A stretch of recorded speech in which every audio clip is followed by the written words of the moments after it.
하나님 아버지, 오늘도 저희들 모여서 하나님 말씀 공부할 수 있도록 또 모든 환경과 여건 마련해 주심 감사드립니다. 주님, 저희들이 하나님 말씀을 공부할 때 저희들이 올바로 깨달아 알 수 있도록 주님 인도해 주시고, 또한 주님, 저희들이 단지 하나님 말씀을 아는 것에서 그치는 것이 아니라 저희들이 배운 하나님 말씀을 또 실천할 수 있도록 주님께서 저희 마음속에서 강하게 역사해 주시기 원합니다. 또한 주님, 이 자리에서 함께 공부하다가 지금 몸이 아파서 또 공부하지 못하는 지체들도 있습니다. 주님께서 능력의 손길로 어루만져 주셔서 또 상처난 몸과 또한 마음을 주님께서 모두 치유해 주시기 원합니다. 주님, 지금은 시작하는 시간이 오니 마치는 시간까지 주님께서 함께 해주시고 오직 주님만이 영광 받으시기 원합니다. 감사드리며 우리 주 예수 그리스도 이름으로 기도드렸습니다. 아멘. 그래서 이제 십과 베드로와 고넬료에 대해서 살펴보도록 하겠습니다. 오늘 우리가 살펴볼 내용은 사도행전 10장의 내용이라고 보시면 됩니다.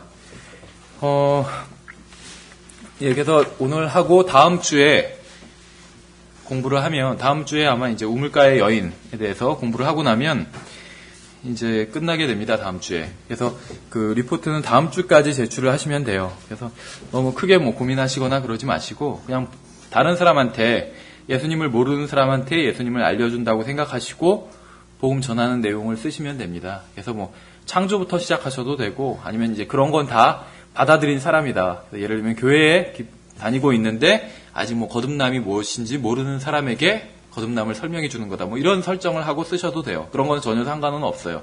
그래서 그 핵심적인 딱 복음의 내용이 들어가 있으면 됩니다. 그래서 복음 전하는 내용도 좋고, 누구한테 편지 쓰는 내용도 좋고, 이제 형제님들 같은 경우에 거리 설교하는 내용도 좋고, 이제 어떤 주제는 그 내용 자체는 상관이 없습니다. 그래서 저희가 이제 다음 주에 따로 시험 같은 건 보지 않도록 하겠습니다. 그래서 오늘도 이제 저희가 어떻게 베드로가 고넬료에게 진리를 증거했는지 그 내용을 살펴봄으로 인해서 제가 이제 복음을 증거하는 것이 무엇인지 또 그 성경에서 그 예를 찾아보는 시간을 갖도록 하겠습니다. 복음을 증거한다는 것은 어떻게 보면 약간은 좀 우리가 증거하는 그 내용 자체는 좀 편협한 것일 수 있습니다. 그렇죠. 근데 정답은 항상 편협한 것 같아요. 그래서 최근에도 이제 수능이 있었고 시험을 보면 정답이 하나예요. 아니면 이제 어떤 경우에는 이제 정답이 2개 있는 경우도 있는데 그럴 때도 미리 다 밝히죠. 근데 대부분은 정답이 하나입니다. 정답이 하나인데 왜 이렇게 편협하냐. 어떤 시험 팔지선다도 있고 수능은 아마 오지선다일 거예요. 왜 이렇게 편협하냐. 그렇게 생각하지는 않죠. 정답이 하나인 거를 당연하게 생각을 합니다. 그래서 구원에 받는 방법도 마찬가지인 것 같아요. 그렇죠. 구원 받는 데 있어서 여러 가지 방법이 있는 것이 아니라 정답이 하나가 뿐이 없는 것이죠. 그래서 우리가 전하는 메시지는 굉장히 편협할 수밖에 없어요. 예수님만 믿어야지 구원받고 예수님 이외에 다른 것들은 모두 잘못된 방법이다. 그렇게 전하는 거잖아요, 우리가. 그래서 그 방법은 어느 정도 편협할 수밖에 없습니다. 그래서 우리가 어떻게 보면 태도를 좀 더 상대방이 받아들이기 좋은 그러한 좋은 태도로 전해야 되는 것이 아닌가 생각을 합니다. 왜 이런 말씀을 드리냐면 복음을 전하든지 아니면 진리를 전하든지 다른 사람들한테 킹제임스 성경에 대해서 알려주든지 할 때 어떤 분들은 굉장히 강압적으로 또 상대방을 무시하는 태도로, 그것도 몰라 하는 그러한 태도로, 특히 킹제임스 성경에 대해서 알려주면서 그러한 태도를 보이시는 분들을 많이 봤어요. 그러니까 우리 교회에서는 별로 못 봤지만 다른 데서 많이 봤습니다. 또 온라인상에서도 굉장히 어떻게 보면 잘못된 방법으로 전하는 사람들이 많이 있습니다. 그러니까 그 사람들이 전하는 내용은 맞아요. 예수님을 전하고 또 진리를 전해요. 킹제임스 성경을 전하는데 전하는 방법이 잘못돼서 상대방으로부터 전혀 받아들여지지 않고 오히려 논쟁만 일어나게 되는 그런 경우들이 있었던 것 같아요. 어쨌든지 간에 복음이 편협한 것은 사실입니다. 성경도 마찬가지죠. 킹제임스 성경만 맞고 다른 성경은 다 잘못된 성경이에요. 그래서 우리가 전하는 주제는 좀 편협한 거는 맞는 것 같아요. 모든 사람들이 자신들을 위해 죽으신 그분 앞에, 예수님 앞에 언젠가는 무릎을 꿇게 될 것입니다. 또 성경에 의하면 모든 혀가 예수 그리스도를 주라고 고백하게 될 것이죠. 지금은 편협한 것 같지만 이제 마지막 날에는 모든 사람들이 다 인정하게 된다는 것이죠. 모든 피조물들이 다 인정을 하게 돼요. 그래서 오직 예수 그리스도만이 모든 영광과 찬양과 존귀와 경배를 홀로 받으시기에 합당하신 분이라는 것을 인정하게 되는 것이죠. 근데 이제 이 세상 사람들은 종교의 다양성을 인정해야 된다 이렇게 얘기를 하죠. 그런데 하늘나라와 지옥 그 어디에도 다양성이란 존재하지 않아요. 이 세상에 있는 동안에 어떻게 보면 다양성을 만끽할 수 있는 유일한 기회인 것 같아요. 이 세상이. 지옥에서는 모든 사람들이 같은 것을 간절히 바라게 됩니다. 무엇을 바랄까요? 지옥에서 고통받고 있는 사람들이 바라는 것이 한 가지가 있어요. 그것이 무엇일까요? 지옥에서 나가게 되기를 바랄 것 같은데 성경에서는 일단 그렇게 나오진 않아요. 물론 그걸 안 바란다는 게 아니에요. 그걸 바라겠죠. 그런데 그렇게 나오진 않고 한 가지 유일하게 바라는 것이 무엇이냐면 혀 끝에 물 한 방울을 묻히게 되는 거. 그거를 바래요. 그렇죠. 하늘나라에서도 모든 사람들이 예수 그리스도께 영광을 돌리게 될 겁니다. 자기 자신을 자랑하는 사람은 없을 거예요. 하늘나라에서. 이 세상에선 뭐 구원받은 사람이라 할지라도 자기 자신 자랑하는 사람들 많이 있잖아요. 근데 하늘나라에선 그런 사람이 없을 겁니다. 그렇죠. 그곳에는 어느 누구도 자기가 다니던 뭐 교회가 가장 좋은 교회였다느니 뭐 그런 얘기를 하면서 자랑하지도 않을 거예요. 이 세상에선 그런 거 자랑하는 사람들도 많이 있어요. 자기네 교회가 얼마나 대단한 교회고 자기네 목사님이 얼마나 대단하신 분이고 그런 거 자랑하는 사람이 있는데 하늘나라에선 없을 거예요. 그렇죠. 그런 게 다 의미가 없어요. 하늘나라에선. 하늘나라에서는 오로지 예수 그리스도께만 영광을 돌리게 되는 것이죠. 오늘날 많은 종교들이 자신들의 행위로 죄 문제를 해결하기 위해서 절대자에게 어떤 인상을 주려고, 좋은 인상을 주려고 노력을 하고 있습니다. 행위로 죄 문제를 해결할 수 있는 것은 맞지만 중요한 건 누구의 행위인가가 중요한 것이죠. 인간의 행위로는 죄 문제를 해결할 수 없는 것이죠. 그래서 오직 하나님의 행위로만 죄 문제를 해결할 수 있어요. 인간의 행위로는 죄 사함을 받을 수 없죠. 오직 하나님 자신의 희생으로만 죄 사함을 받을 수 있습니다. 예, 그래서 우리가 이제 지난 시간에 살피는 이제 어떤 나가서 복음을 증거하는 것은 다른 사람들에게 복음을 증거하는 것이 하나님의 명령이라는 사실을 살펴봤었죠. 또 성경에 나온 복음을 증거하는 사람들의 모습을 살펴봤습니다. 이 혼들을 얻어온다는 이런 표현, 이런 것은 다분히 구약 성경적인 것이라고 말씀을 드렸죠. 잠언 11장 30절에 있는 혼을 이겨오는, 혼을 얻는 자는 지혜로우니라. 이것은 이제 다분히 구약적인 표현입니다. 그래서 이쪽 독립침례 교회들에서는 구령이란 표현을 많이 사용해요. 구령이란 말 자체를. 뭐 그것이 잘못됐다는 것은 아닌데 사실은 신약 성경과 관련 있는 말은 아니라는 것이죠. 그래서 구약 성경에 나오는 이 표현을 신약 성경에 적용을 합니다. 뭐 그거 자체도 문제는 아닐 수 있어요. 그런데 좋은 의도에서 하는 것인데 이제 독립침례교회 목사님들이 성도들에게 이제 구령에 대해서 어떻게 보면 촉구를 합니다. 다시 말하면 여러분들은 구령해야 됩니다. 그것을 굉장히 강조한다는 것이에요. 그거 자체는 나쁜 것은 아니죠. 좋은 것인데 이것이 이제 잘못된 부담을 줄 수가 있습니다. 구령해야 되는데 그것이 쉽지가 않죠. 어려워요. 굉장히 구령하는 것이. 왜냐하면 100명한테 복음을 전하면 구령할 수 있는 사람 100명한테 예수님에 대해서 얘기를 해서 예수님을 믿게 만드는 경우 그러니까 몇 명이나 있을까요? 아무리 복음을 잘 전하는 사람도 10% 미만일 거예요. 그렇죠? 100명에게 복음을 전해서 10명이 구원받았다. 굉장히 높은 거예요. 그 승리라고 하면 뭐하지만 그 비율이. 그렇죠. 그 100명에게 복음을 전해서 10명이 구원받게 했다. 복음을 굉장히 잘 전한 것이고 구령을 잘한 것입니다. 굉장히 복음 전하는데 능숙한 사람도 그렇게 하기가 쉽지가 않아요. 어려워요. 완전히 어떤 사람을 설득해서 예수님을 믿게 한다는 것이. 그런데 이제 구령에 대해서 이렇게 어떤 설교자들이 성도들에게 강조를 할 때 잘못하면 이것에 대해서 잘못된 부담을 가질 수 있다는 것이요. 그래서 어느 정도 복음을 전하기 위해서 부담을 가져야 되는 건 사실이지만 잘못된 부담을 너무 강하게 갖다 보니까 오히려 미루게 되는 경우가 있어요. 이걸 내가 어차피 해도 지금 구령하지 못할 텐데. 왜냐하면 내가 성경도 잘 모르고 너무나도 지금 부족하고 또 예를 들면 지금 연루된 죄도 있고 이게 뭐 하나님께서 역사하실 만한 그런 게 안 된다. 그래서 아예 밀어버리는 경우가 있어요. 왜 학교 다닐 때도 공부할 때 더 잘하는 과목은 계속 잘하게 되는데 못하게 되는 건 계속 못하게 되는 경우들이 있어요. 그런 경우 없으세요? 못하는 과목은 자꾸 밀어요. 잘 못하니까 재미도 없고. 근데 잘하는 건 재미도 있고 하니까 계속 공부하고 막 시험 문제도 풀어요. 그래서 한 과목만 막 잘하고 이런 애들이 있어요. 마찬가지인 것 같아요. 이 복음을 잘 전해서 더 많이 전하면 좋을 텐데 다른 사람을 완전히 설득해서 예수님을 믿게 한다는 것은 쉬운 일이 아닙니다. 그러다 보니까 부담이 가요. 부담이 가다 보니까 계속 미루게 된다는 것이죠. 그래서 이 구약 성경에 나오는 이 구령이란 표현이 나오고 이것을 신약 성경에 영적으로 적용해서 다른 성도들한테 구령을 해야 된다 이렇게 주장하는 것이 뭐 잘못됐다는 말은 아닙니다. 그런데 잘못하면은 잘못된 부담을 줄 수 있다는 것이죠. 그래서 이 구령 자체는 신약 성경의 명령은 아니라는 것이에요. 신약 성경의 명령은 복음을 선포하라는 것입니다. preaching gospel, 복음을 선포하는 것, 아니면 witnessing, 증거하는 것. 그래서 복음을 선포하고 증거하는 것. 이것이 신약 성경에서 주님께서 우리에게 주신 명령이라는 것이죠. 성경에서는 신약 성경에선 그리스도인들에게 단 한 번도 구령하라고 명령하신 적은 없어요. 복음을 선포하라고 또 증거하라고 명령하고 있지. 이것은 어려운 것은 아니죠.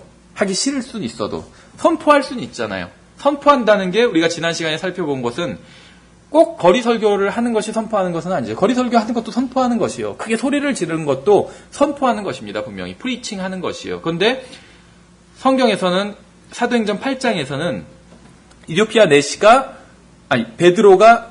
빌립이 이디오피아 내시에게 복음을 증거할 때 프리칭했다고 성경에서는 표현하고 있거든요. 프리치라는 표현을 사용하고 있어요.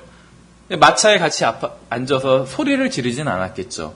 예수님을 모르는 사람에게 예수님을 알려주는 것. 이것이 성경에서 말씀하시는 프리치입니다. 조용하게 말하면서 프리치할 수도 있고 프리칭을 할 수도 있고 소리를 지르면서 프리칭을 할 수도 있어요. 그것은 전혀 프리칭의 본질적인 것은 아니라는 것이죠. 또 증거하는 것. 빌립이 내시에게 한 것이 바로 증거한 것이죠. 예, 그래서 성경에서 우리에게 명령하시는 것은 예수 그리스도를 선포하고 또 복음을 증거하라고 말씀하고 있어요. 이것은 100명에게 다 할 수 있어요. 그렇죠? 그러니까 어떤 사람을 구령하는 것은 100명에게 다 할 수는 없지만 100명에게 했을 때 한두 명 구령하기도 실제적으로 나가서 구령해보면 쉬운 일이 아니에요. 그런데 100명에게 복음을 다 증거할 수는 있다는 것이죠. 그래서 우리가 언제나 주님의 명령을 순종하고 또 복종할 수 있다는 것입니다. 하나님 말씀을 지킬 수 있다는 것이요. 신약 성경에서 우리에게 명령하시는 것은 어려운 것은 불가능한 것이 아니라는 것이죠. 충분히 할 수 있다는 것이에요. 우리가 하기 싫을지는 몰라도. 예, 그래서 신약 성경과 구약 성경에서 말씀하신 것을 혼동하면 사람들을 강제로라도 믿게 만들기 위해서 골몰하다가 어떤 강박관념에 시달려 정신 이상이 오는 사람도 있다고 그래요. 아니면 아예 장사꾼들이 하는 것처럼 어떤 판매 전략 같은 걸 세워서 이런 것들을 또 동원해서 복음을 어떻게 보면 싸구려로 만들어버리는 경우가 있다는 것이죠. 그래서 이런 게 생각나더라고요. 신입사원들 대기업에 입사하면 특히 은행 입사하는 사람들이 그런 경우가 많은 것 같아요. 그냥 대기업은 어떻게 보면 차라리 나은데 은행은 좀 영업을 많이 해야 되잖아요. 그렇죠. 은행에 들어가면 영업을 굉장히 많이 해요. 그래서 카드 몇십 개 막 가입시키고 그런 식으로 영업을 굉장히 많이 합니다. 그러다 보니까 물건을 팔아야 되는 게 그걸 많이 하다 보니까 은행에 들어간 사람들이 신입사원 연수할 때 막 그런 어떤 구호 같은 걸 외치게 하고 그렇죠. 심지어는 밖에서 거리에서 일렬로 서서 막 구호를 외치게 해요. 무슨 은행 최고 막 이런 구호 외치게 하고 그렇게 해요. 할 수 있다 그래서 어떤 마인드 컨트롤을 하는 것처럼. 그런데 많은 교회에서 이런 것들을 도입한다는 거예요. 막 구령할 수 있다 막 외치고 그렇게 만든다는 것이에요. 그렇죠. 그래서 목사가 설교자가 성도들에게 그렇게 어떻게 보면 강압적으로 그렇게 구령을 하게끔 그렇게 만들고 그러니까 그 부담을 가지고 성도들도 나가서 복음을 전할 때 이 사람한테 강압적으로 전하는 경우가 있어요. 상대방에게 복음을 강압적으로. 그렇죠. 우리가 주님의 명령에 순종해야 되는 것은 맞지만 상대방이 막 강제로 믿게끔 그렇게 복음을 전하는 것은 다른 방법은 아니라는 것입니다. 왜냐하면 굉장히 그렇게 전했을 때 어떤 부작용들이 너무나도 많다는 것이에요. 특히 이제 어린 아이들 같은 경우에 제가 이제 있던 교회에서도 어떤 복음 증거에 대해서 굉장히 구령에 대해서 강조를 많이 하던 교회였습니다. 그것은 좋은데 문제는 무엇이냐면 이제 어떤 강압적인 부분도 있었고 또 어떤 경쟁 같은 걸 부추기기도 했어요. 그래서 교회 뒤 게시판에 오늘 몇 명, 누가 몇 명 구령했는지, 날짜, 사람 이름, 장소 쓰고 몇 명 구령했는지 이런 걸 적게 했어요. 그러니까 그것을 이제 자율적으로 하긴 했는데 어떤 사람들은 그걸 이제 그 예배 시간에 담임 목사님이 읽거든요. 읽어줘요. 광고 시간에 누가 몇 명 구령했고 누가 몇 명 구령했고 이런 식으로. 그래서 이번 주에는 누가 제일 많이 구령하셨네요. 이렇게 뭐 얘기하고 성도들의 어떤 뭐 고취시키기 위해서 구령하는 것을 뭐 좋은 의도로 했겠죠. 그런데 그게 나중에는 몇 달 동안 계속 거기에 이름이 안 올라간 사람도 있겠죠. 구령을 해도 복음을 전해도 구령이 안 되는 경우에 또 복음을 뭐 안 전하는 경우도 있을 테고. 그러니까는 그렇다고 거짓말로 적어놓을 수는 없잖아요. 그러니까 이제 거기에 있어서 그걸 이제 적긴 적어야 되는데 거짓말로 할 수는 없으니까 초등학교에 가요. 그래가지고 초등학교 저학년들 놀고 있는 애들을 불러요. 그래서 이제 복음을 전해요. 다 믿어요. 그러면 다 믿는다고 그래요. 그러니까 왜냐하면 걔네들이 알아요. 믿는다고 안 하면 안 보내줄 거라는 걸 알아요. 저 아저씨가. 그래서 뭐 60명 구령했다. 그런 사람들 많아요. 왜냐하면 구령에 대해서 너무 강조를 하다 보니까 강조하는 것은 좋은데 강제로 구령하게끔 그렇게 만들어 버린다는 것이죠. 안 하면 굉장히 뭐 큰일 나는 것처럼. 근데 좀 부작용이 많았던 것 같아요. 그래서 우리의 임무는 구령을 하면 좋은 거예요. 그 잘못됐다는 건 절대 아닙니다. 하지만 우리의 임무는 구령하는 것이 아니라 어떻게 보면 복음을 증거하는 것이에요. 그리고 진리를 선포하는 것이고, 구령하는 것은, 사람을 구원하는 것은 성령님께서 하실 겁니다. 우리는 성령님께 몸을 내어드려서 복음을 증거하면 되는 것이죠. 예, 주님께서는 우리에게 복음을 증거하라고 말씀하셨죠. 그래서 사도행전에 의하면 복음 증거란 입을 열어 예수 그리스도에 대해서 말하는 것이에요. 이것이 사도행전에서 말씀하고 있는 복음 증거의 정의입니다. 입을 열어서 예수 그리스도에 대해서 말하는 것. 우리의 목적은 어떤 결과를 만들어내는 것이 아니라 주님께 순종하는 것이 우리의 목적이에요. 이것이면 충분합니다. 주님께 순종하는 것이면 충분해요.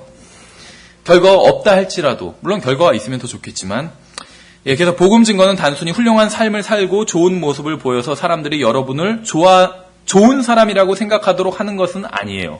그것이 잘못됐다는 것이 아니에요. 훌륭한 삶을 살아서 주위 사람들에게 좋은 그리스도의 향기를 뿜고, 그렇죠, 좋은 간증을 갖고, 이것이 잘못됐다는 것은 아닙니다. 그런데 그것의 복음 증거는 아니라는 것이요. 그렇죠. 복음 증거는 항상 입을 열어서 누군가에게 그들을 위해 예수 그리스도께서 무엇을 해주셨는지를 알려주는 것이 복음 증거입니다. 이것을 제외하고는 그 어느 것도 복음 증거가 아니에요.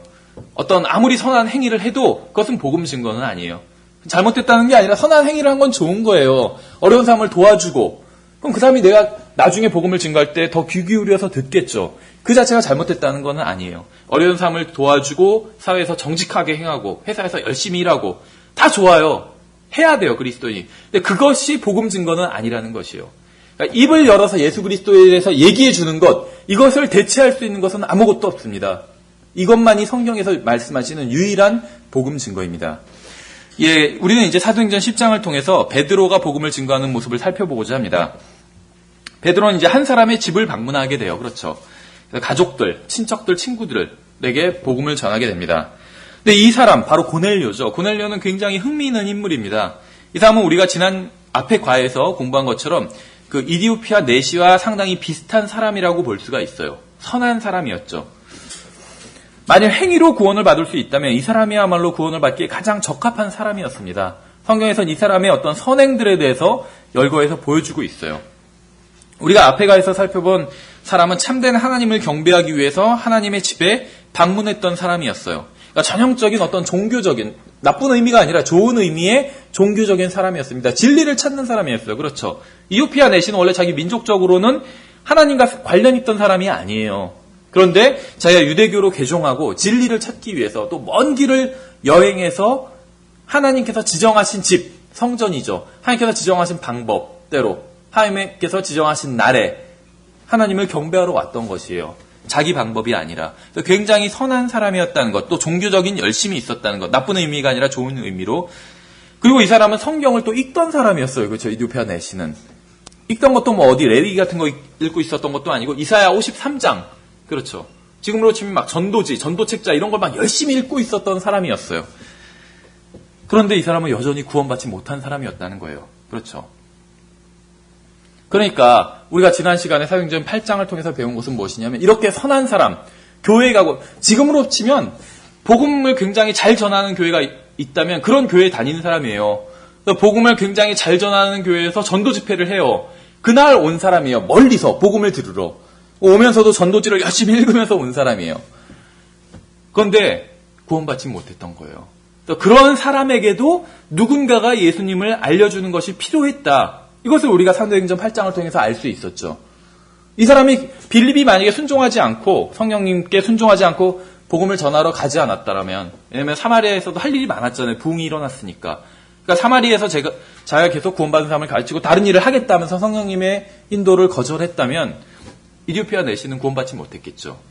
이렇게 구원받을 수 있는 좋은 환경에 있었음에도 불구하고 구원받지 못했을 거예요. 그래서 이디오피아 내시 같은 사람, 구원받기에 정말 적절한 사람이었죠. 구원의 문에 거의 다다른 사람이었어요. 이런 사람에게 복음 전도자가 필요했다면 우리 주위에 있는 사람들에게도 당연히 복음 전도자가 필요한 것이죠. 우리 주위에 있는 사람 중에 이디오피아 내시보다 더 나은 사람 있나요? 이디오피아 내시보다 더 구원의 문에 가까이 있는 사람이 있나요? 없어요. 제 주위에도 여러 사람들이 이제 복음을 들어야 되는 사람들이 있는데 이디오피아 내시보다 더 하나님께 가까이 있는 사람은 없어요. 근데 이디오피아 내시는 누구보다도 더 구원받기에 적절한 사람이었는데도 불구하고 복음 증거자가 없었다면 구원을 못 받았을 거라는 거죠. 그래서 우리 주위에 있는 사람들도 마찬가지라는 것입니다. 더 복음이 필요한 사람이고 더 복음 증거자가 필요한 사람이라는 것이죠. 이제는 고넬료에 대해서 살펴보도록 하겠습니다. 사도행전 10장을 펴서 사도행전 이제 10장을 펴서 쭉 10장을 같이 살펴보시면 돼요. 그래서 10장을 성경을 펴시고 1절부터 보시면 가이사랴에 고넬료라 하는 어떤 사람이 있었는데 그는 이탈리아 부대라 하는 부대의 백부장이더라. 이렇게 고넬료에 대한 이야기를 시작하고 있습니다. 사도행전 1장에서 하신 주님의 명령에 의하면 이곳도 복음이 전해져야 되는 곳이었었죠. 가이사랴도. 그렇죠. 그래서 이제 복음이 사도행전 8장부터 시작해서 이제 땅끝까지 전해지게 되는 그러한 과정을 나타내고 있는 것이요. 사도행전에서는. 고넬료는 군인이었습니다. 100명의 군인을 통솔하는 권위를 가지고 있었던 군인이었어요. 지금으로 치면 무슨 중대장인가요? 계속해서 이제 2절부터 보면 그는 독실한 사람이요 자기의 온 집과 함께 하나님을 두려워하는 사람으로 백성에게 구제물을 많이 주고 항상 하나님께 기도하더라. 하루는 9시쯤 되어 그가 환상 중에 하나님의 천사가 자기에게 들어와 이르되 고넬료야 하는 것을 분명히 보매 그가 그를 바라보고 두려워하며 이르되 주여 무슨 일이니까 하니 그가 그에게 이르되 내 기도와 구제가 올라와 하나님 앞에서 기억되었은즉 지금 사람들을 욥바로 보내어 베드로라 하는 시몬을 부르라. 그가 시몬이라 하는 무두장이와 함께 묵고 있는데 그의 집은 바닷가에 있느니라. 내가 마땅히 해야 할 일을 그가 내게 말하여 주리라 하더라. 잠시 이제 고넬료에 대해서 살펴보도록 하겠습니다. 그는 독실한 사람이라고 말하고 있어요. 독실한 사람. 아직 구원받지는 않았어요. 근데 독실해요. 또 그는 하나님을 두려워하고 항상 기도하는 사람이었대요. 그렇죠? 이 표현을 보면 그는 하나님을 두려워하는 사람으로. 근데 이런 표현 자체가 굉장한 표현이에요.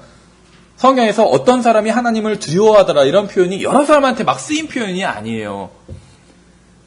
만약에 우리를 묘사할 때 하나님께서 우리를 묘사하실 때 저 사람은 하나님을 두려워하는 사람이다 이렇게 묘사하시는 경우가 흔치 않을 거라고 생각해요. 이게 굉장히 한마디로 말하면 값싼 표현이 아니라는 것이요. 그렇죠? 구약 성경에서는 대표적으로 욥한테 이 표현을 썼죠. 욥. 굉장히 신실한 사람이었잖아요. 그렇죠? 구약 성경에 나온 성도들 중에서 신실한 사람이었어요. 신약 성경에서 그리스도인도 아닌데도 불구하고 이런 표현이 사용되고 있는 거예요. 그렇죠? 하나님을 두려워하는 사람이었대요. 그리고 항상 기도하는 사람이었대요. 항상 하나님께 기도하라. 성경에 나오죠. 그리스도인들에게 하시는 명령이잖아요. 항상 기도하라고 말씀하고 있죠. 항상 기도하는 사람이었대요. 일단 여기까지만 봐도 우리보다는 훨씬 어떤 면에 있어서 나은 사람인 것 같아요. 하나님을 두려워하고 항상 기도했대요. 그런가요? 우리가 하나님을 두려워하고 항상 기도하나요? 아닐 때가 더 많죠. 어쨌든지 간에 훌륭한 사람이었어요. 그는 자신의 재산을 다른 사람들의 유익을 위해 사용했어요. 그렇죠. 구제했다고 그러잖아요. 구제하는 일도 열심히 했던 사람이에요. 그는 하늘로부터 온 하나님의 천사의 방문도 받은 사람이었어요. 지금 성경에서는 고넬료에 대해서 묘사하면서 고넬료가 얼마나 훌륭한 좋은 사람이었고 또 종교적인 사람이었고 또 얼마나 깊은 영적 경험을 했던 사람인지에 대해서 말하고 있는 거예요. 항상 기도하고 하나님을 두려워하고 구제도 많이 하고 어떤 자기 내면의 종교 생활만 신앙생활을 열심히 했던 것이 아니라 외면적으로도 다른 사람들을 열심히 구제하던 사람이에요. 훌륭한 사람이었죠. 근데 거기서 끝난 게 아니에요. 대단한 영적인 경험이 있었어요. 하나님의 천사의 방문을 받았다고 그러잖아요. 이런 사람 있을까요, 요즘에? 가톨릭에서 알면은 무슨 뭐 또 막 그런 뭐 지정을 하겠죠. 기적 인증을 해주고, 아, 천사 방문한 게 맞다, 이런 식으로. 뭐 파티마에 무슨 뭐 마리아가 무슨 나타났다, 막 이런 거 인증해주잖아요. 어쨌든지 간에 하나님의 천사의 방문도 받은 사람이었어요. 어떤 종교에서 봐도, 그렇죠. 그러니까 성경대로 믿는 사람이 봐도 훌륭한 사람이었고, 근본주의자들이 봐도 훌륭한 사람이었고, 로마 카톨릭에서 봐도 훌륭한 사람이었어요. 특별한 영적 경험이 있었죠. 그런데 이 사람은 지옥으로 가고 있었던 사람이에요. 만약에 성경 여기서 딱 끝나면 고넬료는 지옥에 가는 거예요. 사도행전이 베드로의 방문 전에 성경이 끝나버려요. 베드로한테 가라고 하니까 베드로가 싫다고 거절한다면, 아니면 가겠다고 하고 안 가버렸어요. 우리도 그럴 때 많잖아요. 복음 전하러 가야 되는데 안 갈 때 많잖아요. 그렇죠? 복음을 전해야 되는데 속으로는 계속 그렇게 생각해요. 아, 전해야 되는데 하는데 실제로 전하러 가지 않는 경우가 많이 있죠. 만약에 베드로가 그랬다면 고넬료는 지옥에 간 거였어요. 그렇죠? 그래서 고넬료가 굉장히 훌륭하고 선하고 영적인 깊은 경험을 했음에도 불구하고 복음을 듣지 못했다면, 베드로가 와서 복음을 전해주지 않았다면 지옥에 갔을 거라는 거죠. 그래서 이러한 점은 우리가 반드시 깊이 생각해 봐야 됩니다. 우리는 지난 과에서 성전에서 경배하고 성경을 열심히 읽고 있었지만 여전히 지옥으로 가고 있었던 이오피아 내시에 대해서 살펴봤었죠. 그는 악한 사람이었기 때문에 지옥으로 가고 있었던 것이 아니었어요. 성경에 의하면. 악한 사람이 지옥으로 가는 건 당연해요. 그런데 이오피아 내시처럼 선한 사람이었음에도 불구하고 예수님을 모르고 있었기 때문에 지옥으로 가고 있었던 것이죠. 지금 우리가 살펴보고 있는 사람은 항상 기도하고 참된 하나님께 경배하고 구제 행위도 하는 사람이었지만 무슨 이상한 신을 섬기던 사람도 아니었어요. 이 사람은 참된 하나님을 경배하던 사람이고 구제 행위도 하는 사람이었지만 여전히 지옥으로 가고 있는 사람이라는 것이죠. 이 사람도 악한 사람이라서 지옥에 가는 것이 아니라 이 사람은 선한 사람인데도 불구하고 지옥으로 가고 있었습니다. 왜냐하면 이 사람은 예수님을 모르고 있었기 때문에. 또 오늘날 이런 사람들 많이 있죠. 선하고 착한 사람들 많이 있어요. 예수님을 모르기 때문에 그 사람들이 지옥에 가는 것이요. 예수님만 안다면 구원받을 수 있는데, 이러한 점이 바로 사람들이 복음을 견디지 못하게 만드는 점이기도 해요.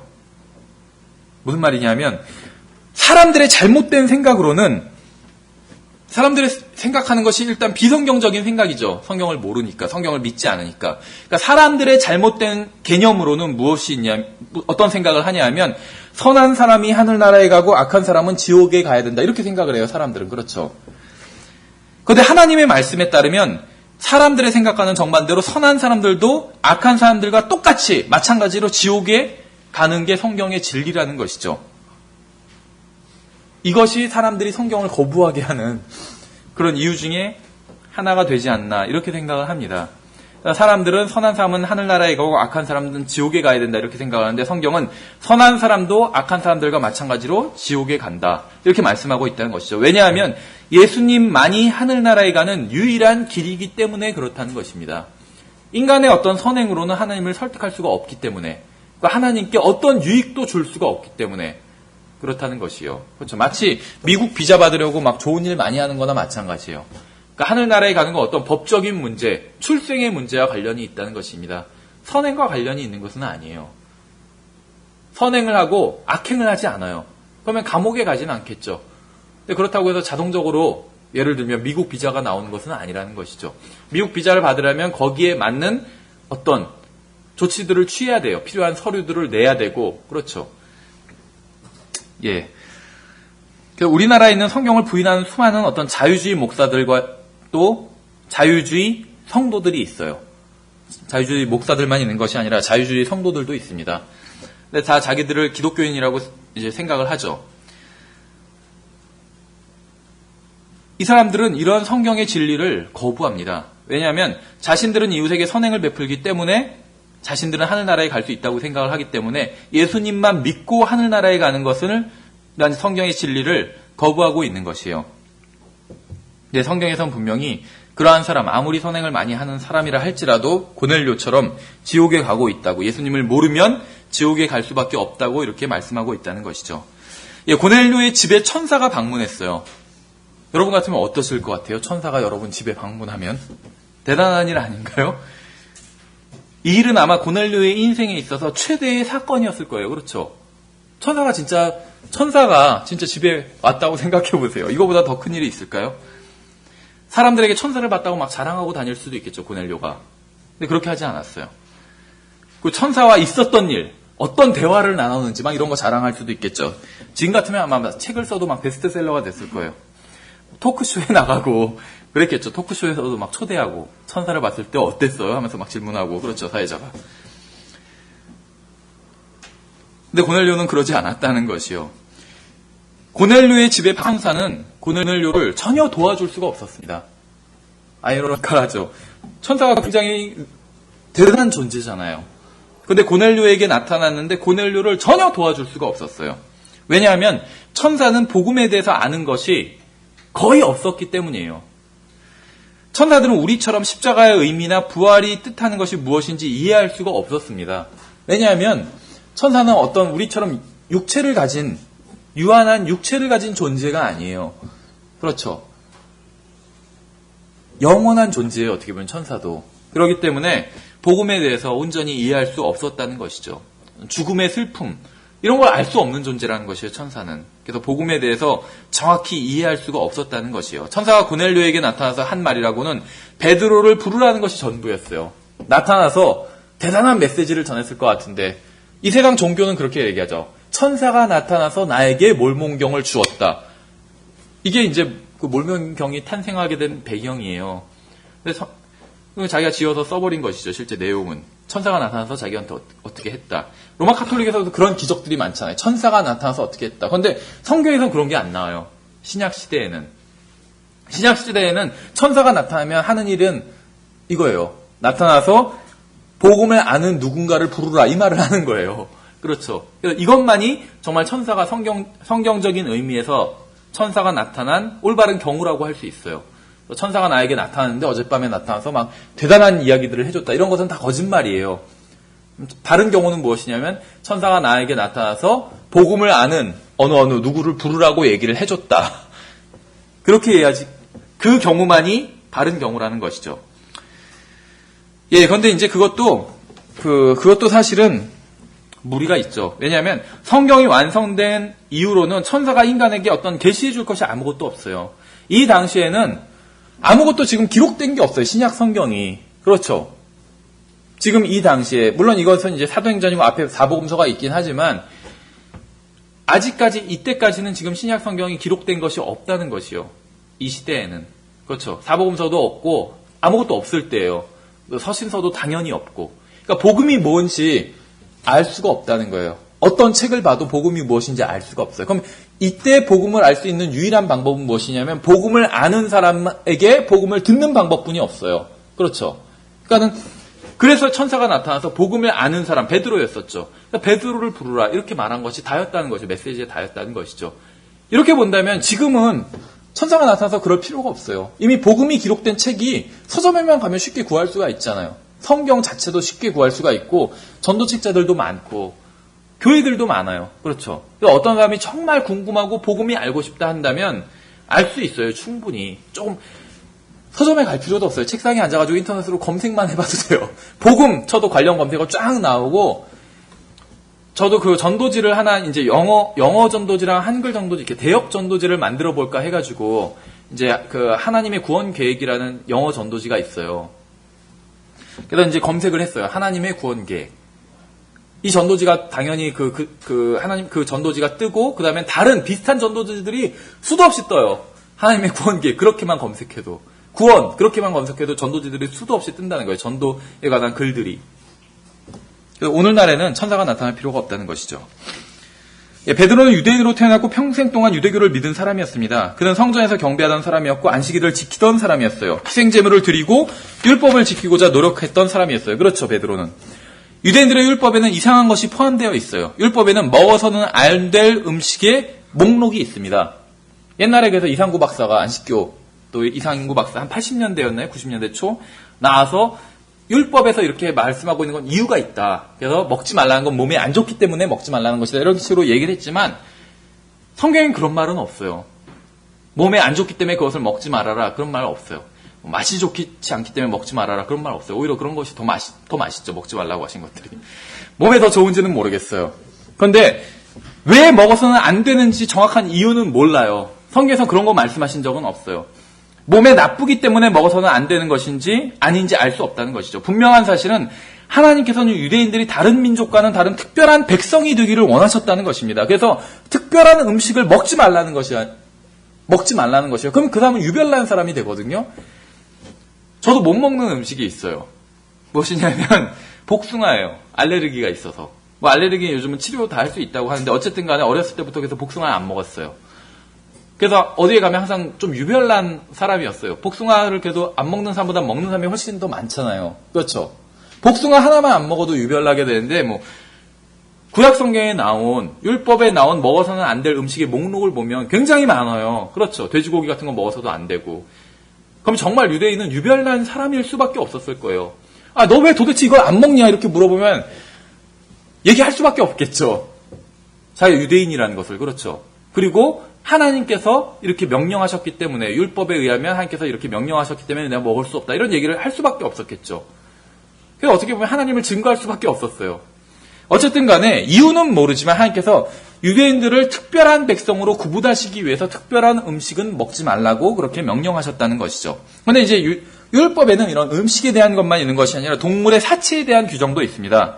그래서 율법에서는 죽은 동물의 사체를 만지지 말라고 말씀하고 있어요. 다징하다고 그것은. 하나님께서 베드로를 고넬료의 집으로 보내셨습니다. 베드로가 율법을 신실하게 지키는 훌륭한 유대인이었었기 때문에 보내신 것이 아니에요. 오히려 베드로가 대부분의 종교인들이 그렇듯이 위선자였기 때문에 보내신 것이에요. 베드로는 율법을 지키던 사람이었어요. 구원받고 나서는 더 이상 지킬 필요가 없었죠. 그런데 어떤 면에 있어서 그런 것들에 얽매여 있었습니다. 그래서 갈라디아서 보면 사도 바울이 베드로를 책망하는 장면이 나오잖아요. 그렇죠? 베드로가 왜 위선자였냐면 베드로는 성경에서 자신이 좋아하는 말씀은 중요한 것인 것처럼 생각하고 열심히 지켰어요. 근데 좋아하지 않는 말씀은 지키지 않고 오히려 그것은 별거 아니라고 생각을 했어요. 위선자죠. 우리랑 비슷한 사람이에요. 우리도 우리가 좋아하는 말씀이 있잖아요. 그것은 지키잖아요. 근데 좋아하지 않는 말씀, 그것은 안 지킬 때가 많아요. 무시하고. 그렇죠. 베드로도 우리와 비슷한 사람이었어요. 그러니까 베드로를 너무 나쁜 사람이라고 생각할 필요는 없다는 것이에요. 우리도 그런 베드로와 비슷한 잘못을 굉장히 많이 행하고 있으니까. 어쨌든지 간에 그럼 베드로가 잘못했던 게 무엇인지 계속 성경을 읽어보면서 찾아보도록 하겠습니다. 7절 보시면 고넬료에게 말하던 천사가 떠나매 그가 자기 집안의 종들과 또 계속해서 자기를 섬기던 자들 중에 독실한 군사 하나를 불러 이 모든 것을 그들에게 밝히 알리고 그들을 욥바로 보내니라. 고넬료는 적어도 3명의 사람을 이제 베드로에게 보냈다는 것을 알 수 있죠. 계속해서 보면 이튿날 그들이 계속 길을 가다가 그 도시에 가까이 갔을 때 베드로는 기도하려고 6시쯤에 지붕에 올라가니라. 그가 매우 시장하여 먹고자 하였으나 그들이 준비할 때 무의식 상태에 빠져 하늘이 열리며 마치 내 귀퉁이를 맨 보자기 같은 그릇 하나가 자기에게 내려오는 것을 보았는데 그것이 땅으로 내려오더라. 그 안에는 땅에 있는 온갖 네 발 가진 짐승들과 들짐승들과 기는 것들과 공중의 날짐승들이 있더라. 이거 읽어보시면 무슨 생각 드세요? 저 오늘 이제 그 체육동행제 결혼식에 갔다 왔거든요. 근데 그 강남에 있는 데라서 그런지 좋더라고요. 뷔페도 음식도 좋고. 저는 이제 결혼식 가면 주로 회만 공략하는데 회도 괜찮더라고요. 냉동회가 아니더라고요. 근데 이거 지금 묘사한 걸 보면은 보세요. 큰 보자기 같은 거에 갖가지 음식들이 있어요. 동물들이 있었어요. 이렇게 저는 음식이라고 부를게요. 음식들이 있었어요. 근데 4발 달린 짐승들과 들짐승들, 기는 것들, 공중의 날짐승들, 이걸 보여주시면서 잡아먹으라 이러신 거예요. 뷔페요, 뷔페. 오늘날로 치면 뷔페. 저 같으면 감사합니다 하고 먹었을 텐데 베드로는 딱 여기서 위선을 행한 거죠. 그런 거는 먹지 않는다고. 계속 읽어보시면 또 한 음성이 그에게 나서 베드로야 일어나 잡아먹으라 하거늘. 굉장히 하나님의 어떤 위트가 보이고 와일드하신 것 같아요. 동물들이 있는데 그거 잡아먹으라는 거예요. 지금 잡아먹으라. 근데 베드로가 지금 배가 고픈 상태였어요. 그렇죠. 14절에 베드로가 이르되 주여 그리할 수 없나이다. 내가 속되거나 부정한 것을 결코 먹지 아니하였나이다 하며 아직까지 어떤 율법의 영향에 있는 거죠. 그렇죠. 근데 이때는 어쩔 수가 없었어요. 왜냐하면 구원은 은혜로 받는다는 것을 베드로는 분명히 알고 있었어요. 그런데 자세한 것들은 모르고 있었어요. 이 복음에 관련된 것들. 율법으로부터 완전히 자유롭게 되었다. 그렇죠. 유대인과 이방인이 있지만 그리스도 안에선 유대인과 이방인이 더 이상 소용이 없잖아요. 그렇죠. 그리스도 안에선 다 하나예요. 유대인도 없고 이방인도 없어요. 근데 베드로는 그러한 사실까지는 아직 알지 못했어요. 그러니까 복음의 온전한 진리가 나중에 사도 바울에게 주어지거든요. 그러니까 베드로는 아직 그런 복음의 온전한 진리를 다 알지 못했어요. 복음을 물론 믿고 구원받았어요. 베드로는. 분명히 구원받은 사람이었지만 그럼에도 불구하고 그것과 관련된 온전한 진리를 다 알지는 못했어요. 그래서 아직까지도 율법적인 것들을 행하고 있었던 것이죠. 그래서 하나님께서 어떤 뷔페에 딱 초대하셔서 마음껏 먹으라고 하니까 베드로가 딱 보니까 돼지고기도 있고 또 오징어 같은 것도 있고 율법에서 먹지 말라고 하신 것들이 잔뜩 차려져 있는 거예요. 뷔페상에. 그러니까는 그리할 수 없나이다. 이렇게 얘기해버린 것이죠. 먹을 수 없다고 자기가. 속되거나 부정한 것을 결코 먹지 아니하였나이다. 율법에서 먹지 말라고 했잖아요. 그래서 율법에 따라서 자기가 항상 살아왔고 그렇기 때문에 이것을 먹을 수 없다. 이렇게 말씀을 드린 겁니다. 근데 굉장히 이 구절이 사실은 제가 좀 좋아하는 구절이에요. 왜 그러냐면 너무 비슷해요. 우리랑 저랑. 보세요. 이 구절은 자체적으로 물론 문법적으로는 맞는 구절인데 논리적으로는 잘못된 구절이에요. 문법적으로는 잘못된 부분이 없어요. 그렇죠? 주어 있고 서술어 있고 목적어 있고 다 있어요. 그런데 논리적으로는 잘못됐어요.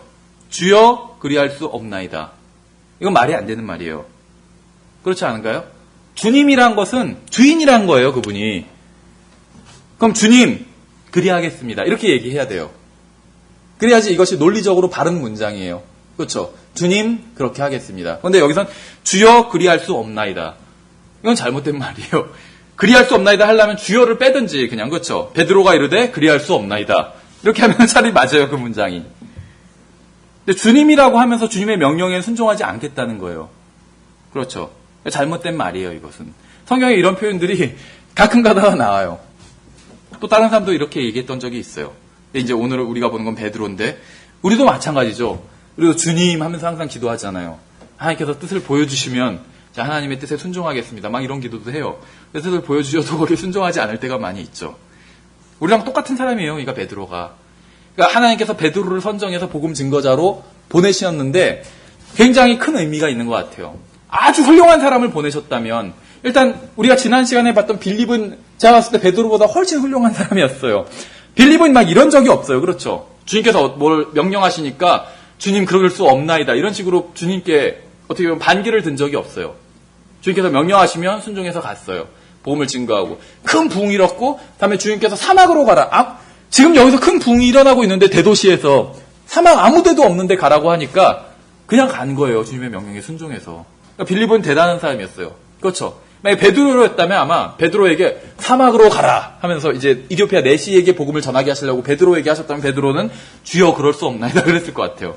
거기 아무도 없는데요 하면서. 거기 가서 뭐하게 거기 가라고 하시는 거예요. 그냥 여기 있을래요. 이랬을 것 같아요. 어쨌든 간에 베드로는 말도 안 되는 지금 말을 하고 있는 거예요. 주여 그럴 수 없나이다. 우리도 이런 말을 할 때가 많이 있죠.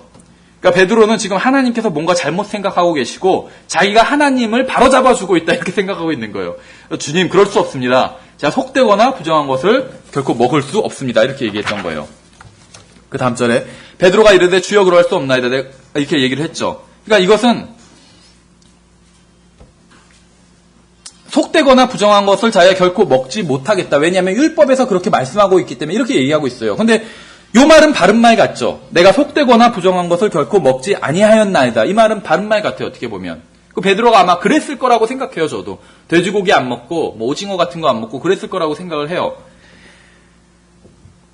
그런데 제가 베드로를 위선자라고 했잖아요. 왜 위선자라고 했는지 아세요? 베드로가 지금 거하고 있는 사람이 누구의 집인지 아세요? 6절에 의하면 시몬이라고 하는 무두장이의 집이라고 얘기하고 있어요. 무두장이의 집. 무두장이가 뭐 하던 사람인지 아세요? 무두장이가? 무두장이가 뭐 하던 사람이냐면 동물을 잡아서 죽이고 그 살은 먹잖아요. 우리가 동물을 잡아서 죽이고 살은 먹죠. 그 가죽을 가지고 옷이나 신발이나 여러 가지 물건을 만들죠. 무두장이는 죽은 동물의 가죽을 가공하는 일을 하던 사람이었습니다. 죽은 동물의 가죽을 가공하던 일을 하던 사람이었어요. 그럼 이때가 지금처럼 뭐 가죽만 이렇게 팔고 뭐 이게 제대로 어떤 가공을 하고 어떤 기계적으로 그러지는 않았겠죠. 다 어떤 수작업을 했겠죠. 그러니까 죽은 동물을 숱하게 만지던 사람이에요, 무두장이. 이 시몬은. 그런데 베드로가 지금 거하고 있는 사람의 집이 그런 사람의 집이었다는 것이요. 죽은 그 동물을 가죽을 벗기고 그런 작업을 하는 집이었어요. 베드로가 있던 집이. 무두장이의 집이었어요. 근데 율법에서는 분명히 이 레위기에 나오거든요. 레위기 11장에 나와요. 죽은 동물에 대한 어떤 규례가. 그래서 죽은 동물을 만지지 말라 그래요. 만지면 그 사람은 부정하다고 그래요. 근데 그런 부정한 사람 집에서 같이 지냈던 거예요, 베드로는. 전혀 꺼리낌 없이 율법을 어기고. 그래놓고 하나님께서 어떤 말씀을 하시니까 그것은 율법에 어긋나는데요 하면서 그건 할 수 없다고 해버린 거예요. 위선자인 것이죠, 그러니까 자기가 봤을 때 자기가 잘 지킬 수 있는 것 같은 거, 돼지고기 어떤 거 안 먹고 그런 것들은 지키고 자기가 잘 못 지킬 것 같은 거. 왜냐하면 지금 이런 사람들 많았을 거 아니에요. 가죽 가공하고 그렇죠. 그러니까 그런 사람이랑은 또 그냥 어울리고 자기 필요에 따라서 그렇게 했던 거예요. 그래서 베드로가 위선자라고 말씀을 드렸던 거예요. 이 무두장이 집에 있으면서 이 사람이랑 같이 식사하고 뭐 할 거 다 했겠죠. 같이 얘기하고 그렇죠. 근데 율법에 의하면 이런 사람이랑 같이 있어서도 안 돼요. 왜냐하면 이 사람은 지금 부정한 사람이기 때문에 그렇죠.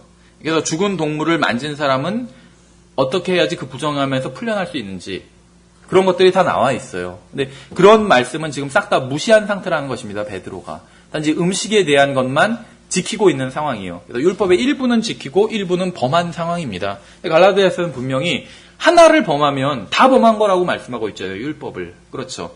하나님이 명령을 하시는데 자기가 하나님의 명령에 순종할 수 없는 이유를 율법 때문이다. 이렇게 하면서 하나님을 오히려 바로잡으려고 베드로가 했던 것이죠.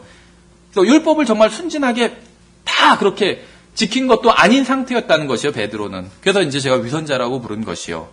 근데 하나님께서는 베드로가 이런 위선자였음에도 불구하고 그는 복음을 전해서는 안 된다. 이렇게 말씀하지 않으셨다는 것입니다. 위선자들은 복음을 전하면 안 된다. 이렇게 하면 누가 복음을 전할 수 있겠어요? 그렇죠. 복음 전할 수 있는 사람 아무도 없어요. 위선자라는 건 다른 게 아니에요. 행동이 일관되지 않으면 위선자예요. 우리가 행동이 일관되지 않잖아요. 그렇죠. 어떨 때는 어떻다가 다른 경우에 또 바뀌었다가. 우리도 베드로와 크게 다르지가 않아요. 베드로가 무슨 뭐 대단한 위선자는 아니었던 것 같잖아요. 기껏 하나님의 말씀을 어겼을 뿐이지. 하나님의 말씀을 어기면 조그만 거 어겨도 그게 큰 죄인 것이죠. 우리도 마찬가지인 것이죠. 그러니까 우리가 이런 변명할 때가 너무 많아요. 저는 너무 부족한 사람이어서 복음을 전할 수가 없어요. 그렇죠. 그런 얘기를 할 때가 많아요. 그러니까 완전하고 훌륭한 사람만 복음을 전할 수 있다면 복음을 전할 수 있는 사람은 이 세상에 단 한 사람도 없다는 것이에요. 여러분이 온전히 하나님의 말씀에 순종하지 못했다 할지라도 마땅히 되어야 하는 훌륭한 그리스도인이 되지 못했다 할지라도 여러분은 복음을 증거해야 한다는 것입니다. 그것이 바로 하나님께서 원하시는 것이요. 자신이 부족하다고 해서 다른 사람에게 가서 복음을 증거하는 일을 하지 못하겠다고 하는 것은 핑계에 지나지 않는다는 것입니다. 하나님께서는 너가 부족한 그리스도인이기 때문에 너는 복음을 전하면 안 된다. 이런 말씀을 하신 적이 없다는 것이죠. 사람들은 성경을 잘 모르기 때문에 복음을 증거하지 못한다고 핑계를 댑니다. 뭐라고 해야 할지 모르기 때문에 복음을 증거하지 못한다고 또 핑계를 대요. 자기는 훌륭한 그리스도인이 아니기 때문에 복음을 증거하지 못한다고 핑계를 대요. 베드로도 훌륭한 그리스도인이 아니었어요. 그러나 하나님께서는 베드로가 복음을 증거하기를 원하셨다는 것이죠. 베드로는 복음을 알고 있었기 때문에 위선자임에도 불구하고 복음을 전할 수 있었다는 것입니다. 계속해서 구절을 보면 15절에 그 음성이 다시 두 번째 그에게 말하되 하나님께서 깨끗하게 하신 것을 내가 속되다고 하지 말라 하더라. 이 일이 3번 있은 후에 그 그릇이 다시 하늘로 올려지더라. 베드로도 어지간히 완악한 사람이었죠. 3번 동일한 일이 있었어요. 이제 베드로가 자기가 본 이 환상이 무엇을 뜻하는지 속으로 궁금해할 때 보라 고넬료가 보낸 사람들이 시몬의 집을 물어보고 문 앞에 서서 불러 베드로라는 시몬이 거기 묵고 있는지 묻더라. 고넬료는 이방인이었고 그가 보낸 사람들은 그에게 속한 사람들이었습니다. 베드로는 이방인들과 지내는데 아무런 거리낌이 없었어요. 그렇죠. 이것이 바로 하나님께서 환상을 통해 베드로에게 율법에서 금지한 부정한 음식을 보여주시고 먹으라고 하신 이유였던 거라고 우리가 생각할 수가 있겠죠. 19절에 보시면 베드로와 그 환상에 대해서 생각할 때 성령께서 그에게 이르시되 보라 세 사람이 너를 찾으니 그러므로 너는 일어나 내려가서 아무것도 의심하지 말고 그들과 함께 가라. 내가 그들을 보내었느니라 하시니라. 여기서도 사도행전 8장과 마찬가지로 성령님께서 베드로에게 가라라는 명령을 하시는 것이 나와 있습니다. 이것은 8장에서 빌립에게 하신 것과 동일한 명령이죠. 주님께서는 또 9장에서 아나니아에게도 동일한 말씀하셨어요. 가라고. 그렇죠. Arise and go. 8장에서도 나오고 9장에서도 나오고 여기 지금 10장에서도 나와요. 한글에서는 약간 좀 이게 가라, 일어나, 가라 이것이 좀 떨어져 있는데 영어로는 다 붙어 있어요. 대부분. Arise and go 이렇게. 여기서 주님께서는 가라고 명령하셨어요. 마가복음 16장에서도 마찬가지예요. 가라고 명령하셨어요. 가서 모든 피조물에게 복음을, 모든 창조물에게 복음을 증거하라. 복음을 선포하라. 이렇게 명령을 하셨죠. 주님께서는 생각하라 아니면 머뭇거리라 이렇게 명령하신 것이 아니라는 것이죠. 가라고 명령을 하셨어요. 21절에 이에 베드로가 고넬료가 자기에게 보낸 사람들에게 내려가 이르되 보라 내가 곧 너희가 찾는 사람인데 너희가 무슨 까닭으로 왔느냐 하니 그들이 이르되 백부장 고넬료는 의로운 사람이요 하나님을 두려워하는 사람으로 온 유대 민족 가운데서 좋은 평판을 얻고 있는데 그가 하나님으로부터 거룩한 천사 편에 경고를 받고 사람을 보내 당신을 자기 집으로 초청하여 당신의 말씀을 들으려 하나이다 하매 선한 사람들은 하늘나라에 간다고 생각하는 사람이 있다면 이 고넬료를 주목해서 봐야 됩니다. 어떤 사람을 그의 친구나 가족이나 친척이 선하다고 증거해 줄 수는 있어요. 그렇죠. 근데 고넬료는 그의 종들이 그가 선하다고 증거해 줬어요. 이게 대단한 거예요. 직원들은 항상 고용인에 대해서 불평을 합니다. 사장에 대해서, 주인에 대해서 불평을 해요. 그렇죠. 저는 한 번도 우리 사장님은 정직하고 온전하고 우리보다 열심히 일하시고 좋은 본이 되시고 항상 바른 말만 하시고 바른 행동만 하시는 분입니다. 이렇게 말하는 직원은 본 적이 없어요. 다 사장 욕하지. 그렇죠. 막 데모하고 그렇죠. 사장 물러가라. 그런 데모하지. 사장님 너무 훌륭합니다. 이런 데모하는 사람 없다는 것이죠. 근데 지금 이 고넬료가 보낸 사람들은 그랬던 사람들이에요. 사장님 칭찬 없는 자리에서 막 하고 있는 거예요. 대단한 사람이란 것이죠. 고넬료의 종들은 베드로에게 찾아와서 고넬료가 얼마나 의로운 사람인지 얘기했습니다. 그들은 자신들의 주인을 자랑하고 있는 것이죠. 고넬료는 확실히 좋은 사람이었어요. 만일 예수님을 통하지 않고 선행으로 구원을 받을 수 있었다면 고넬료 같은 사람이 우선적으로 구원을 받았겠죠. 그러나 그는 선한 사람임에도 불구하고 예수 그리스도 없이는 결코 하늘나라에 갈 수 없었던 사람이었던 것이죠. 여기 표현을 보시면 좀 재밌는 표현이 나오는데 거룩한 천사라는 표현이 나와요. 거룩한 천사. 지금 고넬료의 종들이 베드로에게 고넬료에 대해서 설명하고 또 고넬료에게 있었던 일을 설명하면서 거룩한 천사라는 표현을 하고 있어요. 이 사람들이 지금 이탈리아 사람들이죠. 이탈리아 사람들. 그러니까 이탈리아 사람들은 어떻게 보면 좀 종교적인 어떤 열심도 있고 또 어떤 영적인 것들을 추구하는 그런 사람인 것 같아요. 어떤 의미에서는. 그렇죠. 왜냐하면 지금 이탈리아도 그렇잖아요. 어떤 로마 카톨릭의 발상지라고 하면 뭐하지만 근거지, 본거지잖아요, 이탈리아가. 그렇죠. 3절에 보시면, 3절에 천사가 고넬료에게 나타났던 이 원래 장면을 보시면 거룩한이라는 단어는 없어요. 그냥 천사가 나타났다 이렇게 말하고 있어요. 근데 이탈리아 사람들은 그걸 똑같은 사건도 거룩한 천사가 나타났다 이렇게 표현하고 있는 거예요. 뭔가 좀 더 있어 보이죠? 거룩한 천사라고 하니까. 근데 성경에서는 원래 거룩한 천사라고 안 했어요. 그냥 천사가 나타났다 이렇게 말씀하고 있는데 거룩한 천사다. 어떻게 보면 약간 좀 과장한 걸 수도 있겠죠. 어쨌든지 간에 당신의 말씀을 들으려 하나이다. 이렇게 얘기하고 있어요. 복음이 무엇인지 아세요? 복음은 죄인들에게 선포하는 말씀입니다. 복음은. 그들이 필요한 것은 베드로의 삶을 보는 것이 아니었어요. 베드로의 선행을 보려고 했던 것도 아니란 것이죠. 그들이 필요했던 것은 베드로가 전하는 복음, 그것을 듣는 것이 필요했다는 것이죠. 23절에 이에 베드로가 그들을 불러들여 묻게 하고 이튿날 그들과 함께 떠나니 요바에서 온 어떤 형제들도 그와 함께 가니라. 20절에서 주님은 베드로에게 가라고 명령하셨습니다. 그리고 이제 베드로는 그 명령에 순종해서 복음을 전하러 갔어요. 24절에 그 다음날 그들이 가이사랴에 들어가니라. 고넬료가 자기 친척들과 가까운 친구들을 함께 부르고 그들을 기다리더라. 베드로가 들어올 때 고넬료가 그를 맞이하며 그의 발 앞에 엎드려 그에게 경배하거늘. 이게 또 이탈리아인들의 습성이 나오죠. 고넬료의 가족과 친구들이 모두 모였고 이제 베드로가 도착했어요. 고넬료는 대부분의 이탈리아 사람들이 교황을 만나면 하는 동일한 행동을 하려고 했습니다. 그러니까 아마 이탈리아 사람들은 모르겠어요. 뭐 농담이지만 몸에 밴 것 같아요. 이런 것이. 교황을 보면 딱 엎드려서 경배하는 것. 그렇죠. 로마 카톨릭에서는 베드로를 교황이라고 그러잖아요. 첫 번째 교황. 물론 사실이 아니지만 여기서 전혀 사실은 아니지만 베드로가 교황이었다고 가정해보고 한번 본다면 첫 번째 교황을 처음으로 만난 이탈리아인이 교황의 발에 입 맞추고 경배하려고 했을 때 이 소위 첫 번째 교황이 한 행동을 보면 어떤 것이 성경적인 행동인가, 어떤 것이 성경적인 교황이 할 행동인가를 알 수 있다는 것이죠. 25절에 베드로가 들어올 때 고넬료가 그를 맞이하며 그의 발 앞에 엎드려 그에게 경배하거늘 베드로가 그를 일으키며 이르되 일어서라 나도 사람이라 하거늘. 그렇죠. 그래서 주님께 감사하게도 우리의 첫 번째 교황 베드로는 인간을 경배하려는 어리석은 짓에 대해서 바르게 반응을 했습니다. 베드로는 아마 속으로 이렇게 말했을 것이요. 만일 내가 어떤 사람인 줄 내가 나를 아는 것처럼 고넬료 당신이 나를 안다면 나에게 절대로 경배하려고 하지 않았을 겁니다. 이렇게 생각을 했을 겁니다. 아마. 어떤 분 그러시더라고요. 어떤 목사님이 있는데 많은 일을 하셨어요. 그 목사님이. 근데 어떤 분이 이제 지방에서 올라오셔가지고 그 목사님을 보자마자 엎드려서 갑자기 절을 하려고 하더래요. 그래서 이제 이 구절을 인용했다고 하더라고요. 일어서라 나도 사람이라 하고 절을 못하게 했다고 하더라고요. 잘하신 것 같아요. 그거는. 어쨌든지 간에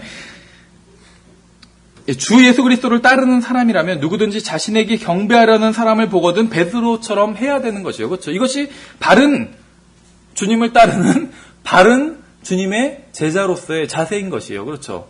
베드로처럼 하는 것이. 왜냐하면 모든 경배는 하나님께 가야지 마땅한 것이지 사람이 경배를 받는다는 건 끔찍한 일이죠. 근데 로마 카톨릭의 교황은 경배를 받잖아요. 그것처럼 끔찍한 일이 없는 것 같아요.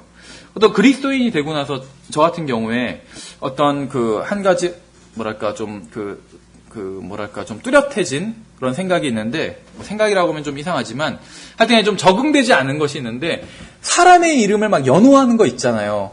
어떻게 국회의원이나 예전에 이제 대통령 선거가 있으면 막 지지자들이 연호하잖아요. 그 사람을 지지하고 그 사람을 지지하는 게 잘못됐다는 건 아니에요. 근데 막 어떤 사람을 막 연호하면서 그게 적응이 안 되더라고요. 그렇죠. 그다음에 어떤 가수나 영화배우나 그런 것도 마찬가지인 것 같아요. 막 주로 젊은 어린 친구들이겠지만 막 어떤 가수한테 막 열광하잖아요. 가수 이름을 막 부르면서 막 환호하고 적응이 안 되더라고요. 저는 그게 그런 걸 하라고 하면 못할 것 같아요. 예. 그러니까 어떤 사람을 왜냐하면 사람이 다 똑같은 존재지. 그러니까 사람을 무시하는 게 아니라 다 똑같잖아요. 그렇죠? 다 똑같은 죄인이고 하나님 앞에서 예수 그리스도가 아니었다면 아무리 그 사람이 대단한 사람이라 할지라도 그냥 지옥에 가는 존재일 뿐이에요. 그렇죠? 그러니까 사람을 무시할 것도 없고 또 높여 세울 것도 없는 것 같아요. 다 똑같은 사람이에요. 그렇죠? 예, 그래서 베드로가 그걸 알기 때문에 말렸던 것이죠. 경배를 받으셔야 마땅한 분은 하나님뿐이 없는 것이요. 예, 그가 말하며 안으로 들어가 여러 사람이 함께 와 있음을 보고 그들에게 이르되 유대인이 다른 민족에 속한 사람과 교제하거나 그에게 가까이 가는 것이 율법에 어긋나는 줄은 너희가 아느니라. 그러나 하나님께서는 내가 어떤 사람을 속되다고 하거나 부정하다고 하지 말 것을 내게 보이셨느니라. 베드로가 이제 깨달은 것 같아요. 여기서. 율법이 성취되었다는 걸 깨달은 것 같아요. 그렇죠. 아까 하나님께서 어떤 말씀을 하실 때 율법에 반하는 어떤 말씀을 하셨잖아요. 그래서 베드로가 감히 하나님을 바로잡으려고 했잖아요. 그런 거 하면 안 됩니다, 하나님 하면서. 여기 와서 딱 깨달은 거예요, 베드로가. 그렇죠. 그래서 이제는 율법이 아닌 그리스도를 선포하고 있는 것입니다, 베드로가. 율법은 이방인들이 아닌 유대인들을 위한 것이었어요. 베드로는 이러한 사실을 이해하고 있었고 고넬료도 이러한 사실을 이제 이해하고 있습니다. 그런데 왜 오늘날 교회에 다니는 수많은 그리스도인들은 이것을 이해하지 못하고 있는 것일까요? 베드로는 한때는 율법이 유대인들을 위해 주어졌고 이방인들은 율법과는 아무런 관련이 없었지만 이제는 유대인이나 이방인이나 전혀 중요한 것이 아니라 그리스도를 믿느냐 그렇지 않느냐가 중요하다는 그러한 사실을 사도행전 10장에서 여기서 이제 깨달은 것입니다. 29절에 보시면 그러므로 내가 초청받자마자 거절하지 아니하고 너희에게 왔노라. 그러므로 내가 묻노니 너희가 무슨 의도로 나를 불렀느냐 하매 고넬료가 이르되 내가 나흘 전에 이 시간까지 금식하고 9시에 내 집에서 기도하고 있었는데 보라 한 남자가 빛나는 옷을 입고 내 앞에 서서 이렇게 얘기하고 있어요. 이 고넬료는 참 그 정직한 사람이었던 것 같아요. 고넬료의 그 종들은 거룩한 천사가 왔다 이렇게 얘기했죠. 성경에서 원래 그냥 천사가 방문했다 이렇게 얘기했는데 고넬료의 종들은 거룩한 천사였다 이렇게 과장을 했는데 고넬료는 한 남자가 빛나는 옷을 입고 내 앞에 서서 그렇죠. 이 진술이 좀 더 어떻게 보면 구체적이고 또 정직한 그러한 진술인 것 같아요. 어쨌든지 간에 이르되 고넬료야 하나님께서 친히 보내시는 중에 내 기도를 들으시고 내 구제를 기억하셨으니 그러므로 사람을 욥바로 보내어 베드로라는 시몬을 여기로 부르라. 그가 바닷가에 있는 무드장이 시몬이라는 사람의 집에 묵고 있는데 그가 와서 내게 말하리라 하였나이다. 어떤 근본주의자들 중에서 어떤 분들은 이런 얘기를 하는 사람이 있어요. 하나님께서는 불신자들의 기도는 듣지 않으신다. 하나님께서 들으시는 불신자들의 유일한 기도는 구원 받게 해달라고 영접 기도, 불신자들이 하는 영접 기도만 들으신다. 이렇게 얘기하는 사람들이 있어요. 근데 그러한 주장은 성경 어디에도 없다는 것입니다. 고넬료는 구원받지 않은 사람이었고 하나님께서는 그의 기도를 쭉 들어오셨어요. 쭉 들어오시다가 이제 때가 되니까 이제 복음이 선포되기 시작했고 복음을 전해줄 사람들이 이제 생겼잖아요. 그러니까 하나님께서는 베드로를 보내셨다는 것이죠. 그래서 베드로를 부르라고 그렇게 응답해 주셨다는 것이 고넬료의 기도에. 그러니까 하나님께서는 고넬료의 기도를 계속 쭉 들어오셨다는 것이요. 구원받지 않은 사람의 기도도 구원받지 않은 어린아이의 기도, 또 구원받지 않은 어떤 노인의 기도, 구원받지 않은 사람의 기도도 하나님께서 들으신다는 것입니다. 그렇죠. 33절에 그러므로 내가 곧 당신에게 사람을 보내었는데 당신이 오셨으니 잘하였나이다. 그런즉 이제 우리는 하나님께서 당신에게 명령하신 모든 것을 들으려고 여기 하나님 앞에 다 있나이다 하니라. 여러분도 이런 사람한테 가서 복음을 전하고 싶지 않으세요? 아내와 아이들, 이웃들, 직원들, 친척들 다 모아놓고 복음 전해달라고 딱 부르는 사람. 그렇죠.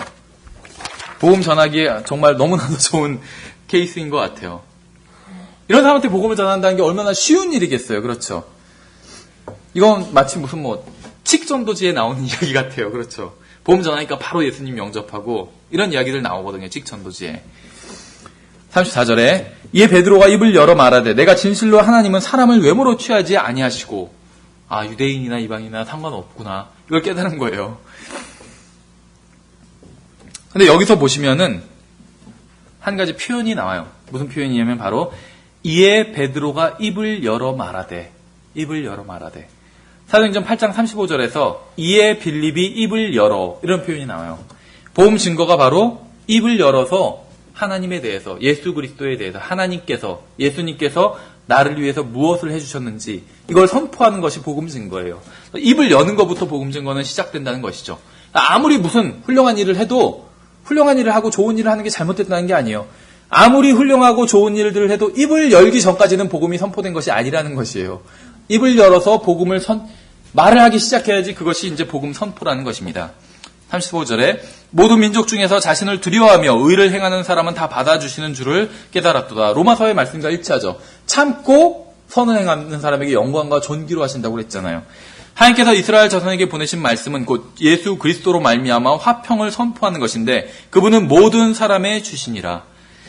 베드로가 한 말을 이해하시겠어요? 그는 구원받은 사람에 대해 이야기하면서 이탈리아인이나 유대인이나 누구라도 상관없다는 그런 얘기를 하고 있어요. 그래서 모든 사람의 주라고 예수님께서 그런 말을 하고 있는 것이죠. 37절에 내가 말하노니 그 말씀 곧 요한이 침례를 선포한 뒤에 갈릴리에서 시작하여 온 유대에 두루 전파된 말씀을 너희가 알거니와 하나님께서 나사렛 예수님께 성령님과 권능으로 기름을 부으심에 그분께서 두루 다니시며 선을 행하시고 마귀에게 억눌린 모든 사람을 고치셨으니 예수님이 하신 일을 지금 요약해서 말하고 있는 것이죠.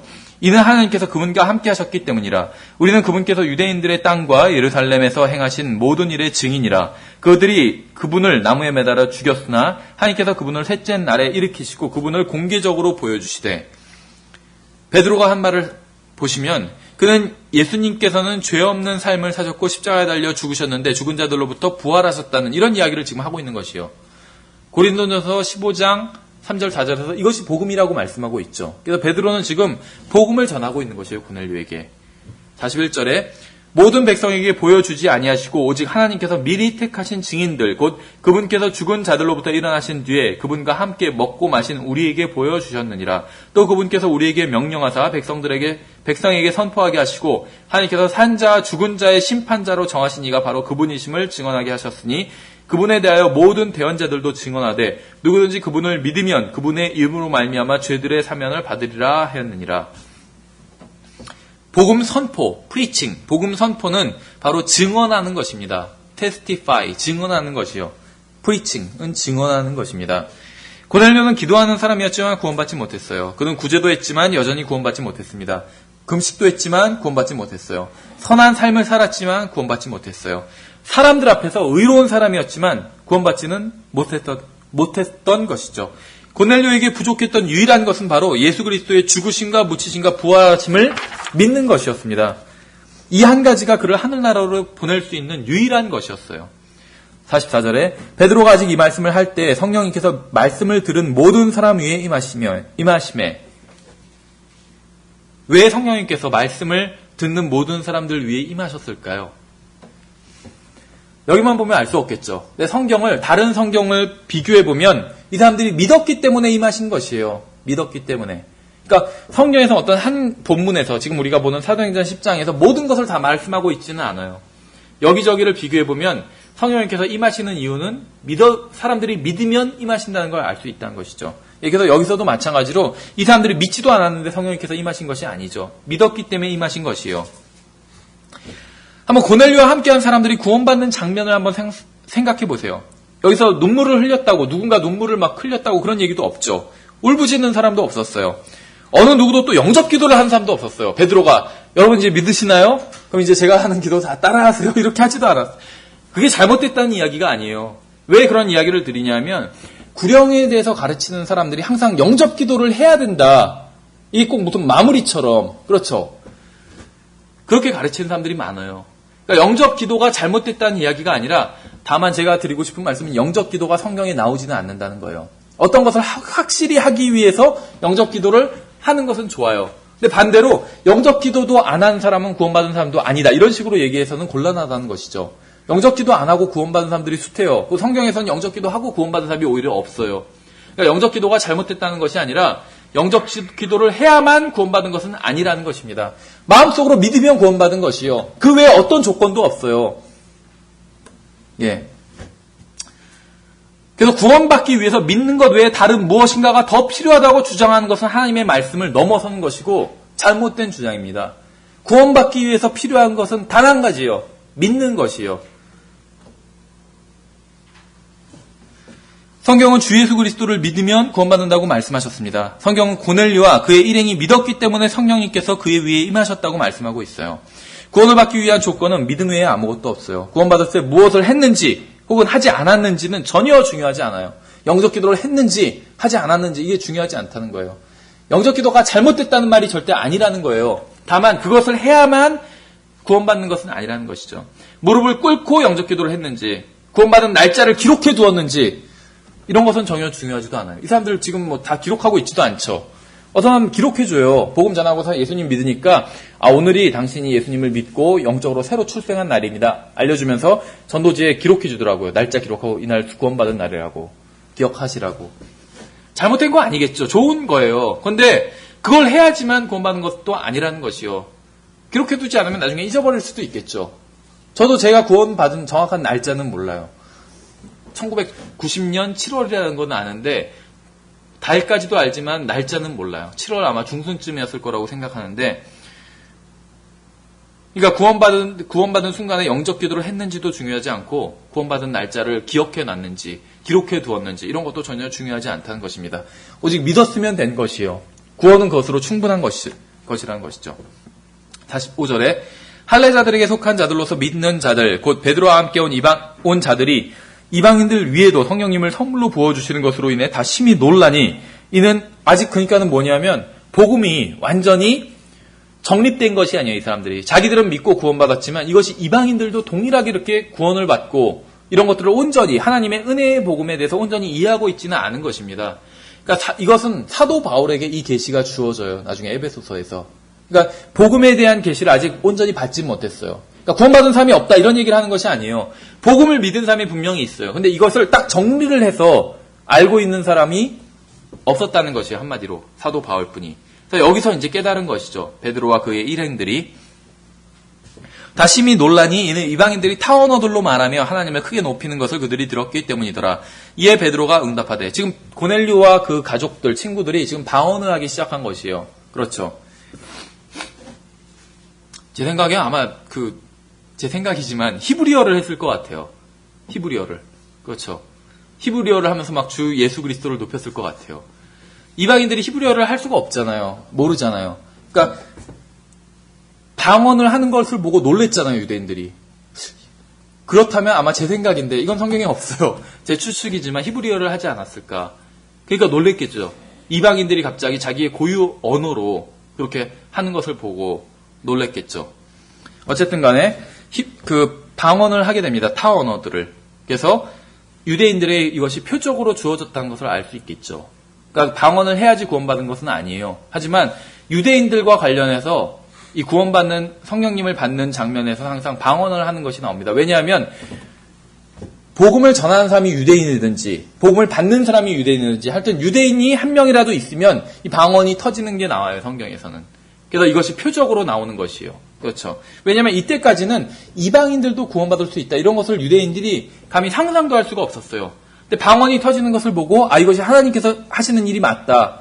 표적으로 알 수 있는 것이 방언은 표적이기 때문에 그러면 이 사람들도 구원받은 것이 맞겠다. 성령님이 임하신 것이 맞겠다. 이렇게 알 수 있는 표적이었다는 것이죠. 사인이었다는 것이에요. 유대인들에게 주는. 그래서 유대인들이 이 사인을 보고 이것이 하나님의 역사라는 것을 여기서 알게 된 것입니다. 받아들이게 됐어요.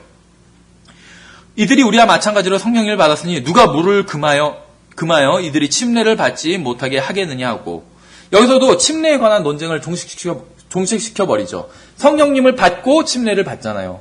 그러니까 순서가 믿으면 성령님을 받죠. 그 다음에 성령님을 받으면 침례를 받아요. 그러니까 침례를 받으면 성령님을 받는 게 아니라는 것이죠. 그러니까 침례가 구원의 수단이 아니라는 것이에요. 분명히. 성령님을 받고 나서, 구원받고 나서, 성령님을 받았으면 구원받은 것이잖아요. 구원받고 나서 그 다음에 침례를 받은 것입니다. 그러니까 성경에서 항상 순서가 정확하다는 것이에요. 48절에 그들에게 명령하여 주의 이름으로 침례를 받게 하니라. 그때 그들이 베드로에게 여러 날 동안 머물 것을 청하니라. 주의 이름으로 침례를 받은 것이죠. 아버지와 아들과 성령의 이름으로 침례를 받은 것이에요. 아버지의 이름도 주, 성령의 이름도 주, 아들의 이름도 다 주잖아요. 이 사람들은 믿었고 침례를 받았습니다. 근데 이 구절도 참 의미심장한 구절인 것 같아요. 보세요. 그들에게 명령하여 주의 이름으로 침례를 받게 아니라 믿었죠, 복음을. 그리고 이제 침례도 받았어요. 그때 그들이 베드로에게 여러 날 동안 머물 것을 청하니라. 믿고 침례를 받으니라. 그리고 끝나는 게 아니에요. 믿었고 침례를 받았어요. 그리고 나서 이제는 할 거 다 했다 이렇게 생각하지 않았다는 것입니다. 그들은 하나님의 말씀을 아는 사람에게서 하나님의 말씀을 배웠다는 것이죠. 베드로에게 계속 같이 있자고 청한 것이요. 왜 청했겠어요? 하나님의 말씀 가르쳐달라는 것이죠. 다음 절에 유대에 있던 사도들과 형제들이 이방인들도 하나님의 말씀을 받았다는 것을 들었더라. 베드로가 예루살렘에 올라갔을 때 할례자들에게 속한 자들이 그와 다투며 이르되 내가 할례 받지 않은 사람에게 들어가 그들과 함께 먹었도다 하거늘. 자신들의 전통에 따라 하라는 것이나 혹은 하지 않는 것을 다른 사람들이 하지 않거나 하는 것을 보면 잘못된 것이라고 지적하는 사람들이 있어요. 그러니까 그들의 전통에 위배되는 것을 하는 것을 보면 지적하는 사람들이 있다는 것입니다. 거리 설교나 집집마다 돌아가면서 복음을 전하는 것에 대해서 반감을 가지고 있는 사람들도 있어요. 특히 이제 거리 설교 같은 경우에 미국의 많은 근본주의자들이 하지 않아요. 그래서 굉장히 큰 반감을 가지고 있는 경우들이 있습니다. 근데 분명히 거리 설교는 성경적인 것이죠. 다음 절에 베드로가 그들에게 이 일을 처음부터 되풀이해서 말하고 차근차근 풀어 설명하여 이르되 내가 요빠 시에서 기도하다가 무의식 상태에서 환상을 보았는데 마치 내 귀퉁이를 맨 큰 보자기 같은 그릇 하나가 내려오고 그것이 하늘로부터 내려와 내게 이르더라. 내가 그것에 주목하고 깊이 생각하며 땅에 있는 네 발 같은 짐승들과 들짐승들과 기는 것들과 공중의 날짐승들을 보니라. 또 내가 들으니 한 음성이 내게 있어 내게 이르시되 베드로야 일어나 잡아 먹으라 하거늘 내가 이르되 주여 그리할 수 없나이다. 어느 때라도 속되거나 부정한 것이 내 입에 들어간 적이 없나이다 하니라. 이 말씀 보면 예수님의 말씀이 생각나죠. 사람의 입으로 들어가는 것이 사람을 더럽히는 것이 아니라 입에서 나오는 것이 사람을 더럽히는 것이라고 말씀하셨잖아요. 그렇죠? 그러니까 확실한 거는 이때까지는 베드로의 입에 부정한 것이 들어간 적은 없었을 거예요. 그런데 아마 베드로의 입에서 부정한 것이 나온 적은 있었겠죠. 그렇죠? 어쨌든 간에 바리새인이었던 사람들은 구원받고 나서도 여전히 바리새인인 경우가 많이 있습니다. 지금도 그래요. 구원받고 나서 여전히 이전의 종교와 오류에서 벗어나지 못하는 사람들도 굉장히 많이 있어요. 사람이 잘 안 바뀌더라고요. 구원받고 나서도. 그 다음 절에 그러나 하늘로부터 다시 음성이 있어 내게 응답하시되 하나님께서 깨끗하게 하신 것을 내가 속되다 하지 말라 하더라. 이 일이 3번 있은 뒤에 모든 것이 다시 하늘로 끌려 올라가니라. 또 보라 즉시로 3사람이 내가 있던 집에 이미 이르렀는데 그들은 가이사랴에서 내게로 보낸 사람들이라. 성령께서 내게 명하사 아무것도 의심하지 말고 그들과 함께 가게 하셨으므로 이 6 형제도 6명이 같이 갔네요. 나 함께 가서 우리가 그 사람의 집에 들어가니 그가 우리에게 자기가 자기 집에서 천사를 본 것을 알리되 그 천사가 서서 그에게 이르기를 사람들을 욥바로 보내어 베드로라는 시몬을 부르라. 그가 내게 말씀을 전하리니 그 말씀들로 너와 내 온 집이 구원받으리라 하였음을 알리니라. 정말 놀라운 복인 것이죠. 이것은 베드로에게 찾아왔던 사람들은 자신들이 구하는 것이 무엇인지 몰랐어요. 그렇게 구원받게 되고 그러한 일이 일어나게 될 것을 알지는 못했다는 것이죠. 물론 베드로는 그들에게 필요한 것이 무엇이고 그들이 구하는 것이 무엇인지 알고 있었습니다. 베드로는 그들이 유대교를 믿도록 하지 않고 구원받을 수 있게 해주었습니다. 왜냐하면 베드로가 이들을 만나기 전에 하나님의 어떤 하나님께서 보여주신 환상을 통해서 복음에 대해서 이제 깨닫게 됐잖아요. 어느 정도. 그렇죠. 그래서 만약에 이런 환상을 하나님께서 보여주시지 않았더라면 베드로가 이들에게 어떤 유대교적인 것들을 가르쳤을 수도 있었을 거예요. 그렇죠. 근데 하나님께서는 환상을 통해서 베드로의 생각을 바꿔주신 것이죠. 15절에 내가 말을 시작할 때 성령님께서 그들 위에 임하시되 마치 처음에 우리 위에 임하신 것 같이 하시더라. 그때 내가 주의 말씀 곧 그분께서 이르시기를 참으로 요한은 물로 침례를 주었을 때 너희는 성령님으로 침례를 받으리라 하신 것을 기억하였노라. 그래서 이방인들 가운데서 일어나는 일을 보고서야 마침내 주님께서 하신 말씀이 기억난 것이죠. 17절에 그런즉 하나님께서 주 예수 그리스도를 믿은 우리에게 주신 것과 같은 선물을 그들에게도 주셨으니 내가 무엇이게 하나님을 거역할 수 있었겠느냐 하더라. 14절에서 구원을 받으리라고 했던 것을 기억해 보세요. 이방인들은 예수 그리스도를 믿고 구원을 받았습니다. 이것은 바울 서신서에서 말씀하신 것과 정확히 일치하고 있는 것이죠. 예수 그리스도를 믿음으로 구원을 얻게 되는 것이지 어떤 침례를 받고 구원을 받게 되거나 세례를 받고 구원받게 되거나 이런 것은 전혀 성경에 나오는 말씀은 아니라는 것이죠. 18절에 그들이 이것들을 듣고는 잠잠하고 하나님께 영광을 돌리며 이르되 그러면 하나님께서 이방인들에게도 생명에 이르는 회개를 주셨도다 하니라. 그래서 여기서 이제 유대인들이 세대가 어떤 경륜이 바뀌었다는 것을 깨닫게 된 것이죠. 고넬료는 선한 사람이었습니다. 그는 무엇을 회개해야 했을까요? 여기 보시면은 보세요.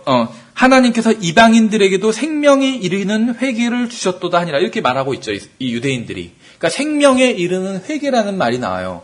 생명에 이르는 회개. 우리가 사도행전 10장 앞부분에서 본 것처럼 고넬료는 굉장히 선한 사람이었어요. 그렇죠. 우리보다 훌륭한 사람이었고 지금 웬만한 교회 다니는 교회에서 웬만큼 훌륭하다고 하는 그리스도인보다도 훨씬 더 훌륭한 모습을 보여주고 있었어요. 고넬료는. 그런데도 불구하고 하나님의 기준에서는 미치지 못한 것이죠. 요한복음 3장, 로마서 3장에서 나오는 것처럼 모든 사람이 죄를 지었으므로 하나님의 영광에 이르지 못하더라 이렇게 말씀하고 있어요. Come short. 가긴 갔는데 짧다는 거예요.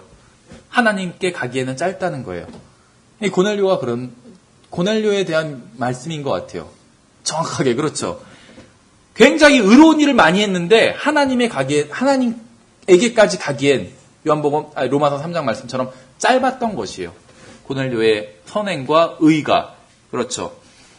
그래서 고넬료가 부족했어요. 무엇인가가. 회개해야 했어요. 고넬료가. 회개할 일이 있었다는 거예요. 훌륭한 사람이었음에도 불구하고. 무엇을 회개했어야 됐냐면 예수님을 믿지 않은 것을 회개했어야 됐어요. 고넬료는. 술 취함을 회개할 필요가 없었어요. 담배 피는 것을 회개할 필요도 없었겠죠. 예수님 없이 하늘나라에 갈 수 있다는 생각을 회개해야 됐어요. 고넬료는. 예수님 없이 하늘나라에 갈 수 있었다는 생각을 그만둬야 됐었다는 것이죠. 그는 자신을 신뢰했던 것에서 예수님을 믿는 것으로 돌아설 필요가 있었다는 것입니다. 이것이 바로 성경에서 말씀하시는 회개예요.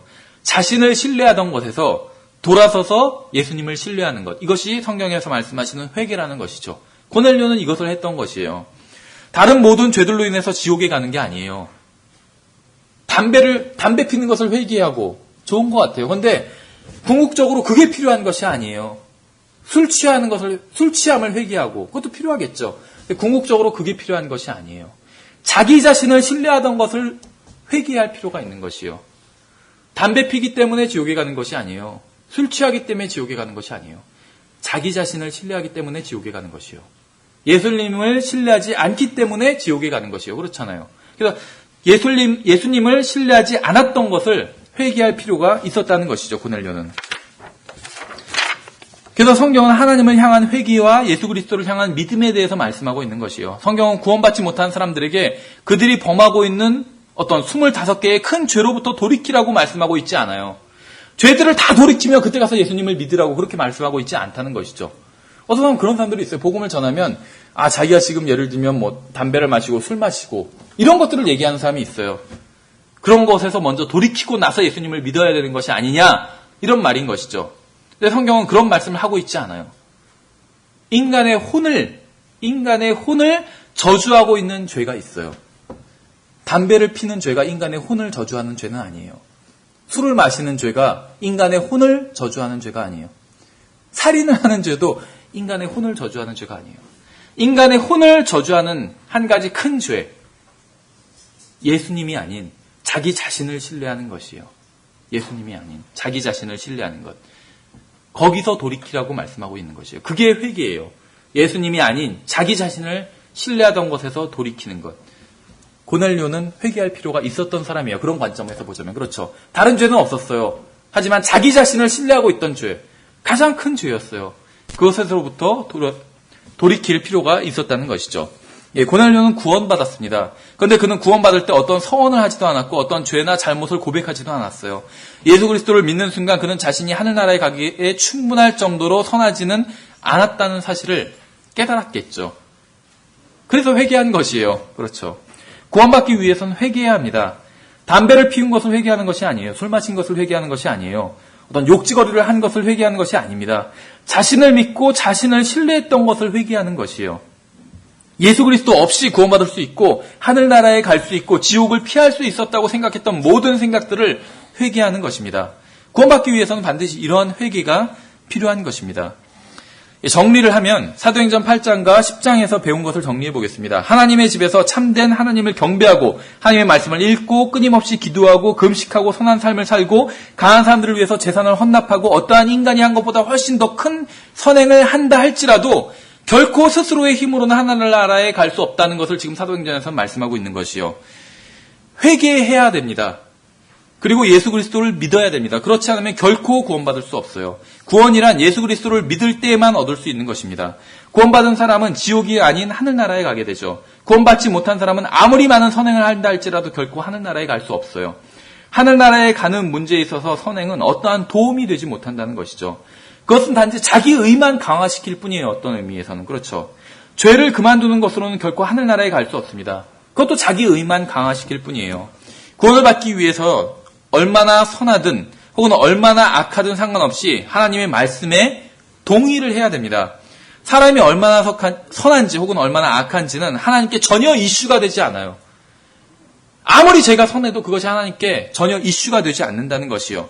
하나님께 이슈가 되는 것은 무엇이냐면 오직 예수 그리스도만이 하나님께 이슈가 됩니다. 오직 예수 그리스도를 믿을 때만 구원을 받을 수 있는 것이요. 그래서 어린아이라도 복음을 믿으면 구원받을 수 있습니다. 복음은 어려운 게 아니에요. 그렇죠. 왜냐하면 복음은 쉬운 거기 때문에 어린아이라도 구원받을 수 있어요. 나 자신은 하늘나라에 갈 만큼 선하지 않지만 오직 예수 그리스도를 믿으면 영원한 생명을 얻고 하늘나라에 갈 수 있다고 믿어야 구원받을 수 있다는 것이죠.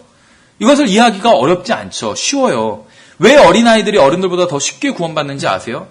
그들은 어린아이들은 어른들처럼 핑계를 대지 않기 때문이에요. 아이들은 어른들처럼 자기 자신을 신뢰하지 않기 때문에 구원을 더 쉽게 받는다는 것이죠. 죄를 그만둔다고 해서 구원받는 것도 아니고 선행을 한다고 해서 구원받는 것도 아니라는 것입니다. 하나님 앞에서는 죄를 그만둔다고 해서 자랑할 것도 없고 선행을 했다고 해서 하나님께 자랑할 것도 없어요. 오직 예수 그리스도를 믿고 주님을 자랑하는 것만이 의미가 있다는 것입니다. 예, 그래서 우리가 사도행전 10장을 통해서 베드로가 고넬료에게 복음을 증거하는 모습을 살펴보았습니다. 그래서 이제 다음 시간에는 마지막으로 우물가의 여인에게 예수님께서 복음을 증거하시는 장면, 또 그 복음 진리를 받아들인 우물가의 여인이 무엇을 했는지에 대해서 살펴보고 이 복음 증거에 대한 성경 공부를 마치도록 하겠습니다. 예, 수고하셨습니다.